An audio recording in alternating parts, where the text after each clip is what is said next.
আসসালামু আলাইকুম। All in one tube চ্যানেলে আপনাদের সবাইকে স্বাগত। ৪ বছর ৩ মাস বয়সে ছোট্ট আরশি যখন মৃত্যুর দুয়ারে দাঁড়িয়ে তার বাবার কাছে শেষবারের মতো করুণ স্বরে বলেছিল, বাবা আমাকে একটু বুকে নাও, আমাকে একটু পানি দাও, তখন কি কেউ জানত এটাই হবে তার পৃথিবীর শেষ আবদার? চিকিৎসকের কড়া নিষেধের কারণে সেই মুহূর্তে বাবা তার কলিজার টুকরো সন্তানকে স্পর্শ করতে পারেননি, এমনকি শেষবার বুকেও টেনে নিতে পারেননি। এই বুক ফাটা আর্তনাদ আর আরশির নাম এটা তৃষ্ণা এখন পুরো বাংলাদেশের মানুষের হৃদয়কে ক্ষতবিক্ষত করে দিচ্ছে। আকিরা হায়দার আরশি নামের এই নিষ্পাপ শিশুটি পিআইসিইউতে চিকিৎসাধীন অবস্থায় না ফেরার দেশে চলে গেছে।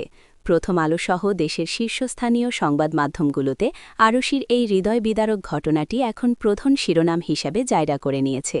কেন একটি ৪ বছরের শিশুকে এভাবে অকালে চলে যেতে হলো তা নিয়ে জনমনে উঠেছে নানা প্রশ্ন।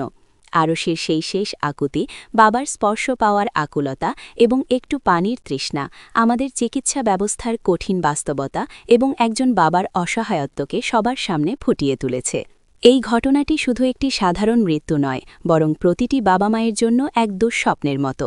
সামাজিক যোগাযোগ মাধ্যমে আরশির বিদেহী আত্মার মাগফেরাত কামনা করে হাজারো মানুষ শোক প্রকাশ করছেন।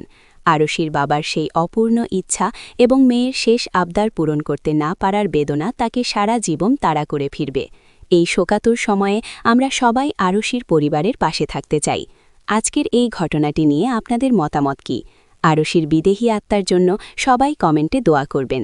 ভিডিওটি ভালো লাগলে লাইক দিন এবং এমন সব গুরুত্বপূর্ণ ও হৃদয়স্পর্শী সংবাদ নিয়মিত পেতে অল ইন ওয়ান টিউব চ্যানেলটি সাবস্ক্রাইব করে আমাদের সাথেই থাকুন। ধন্যবাদ।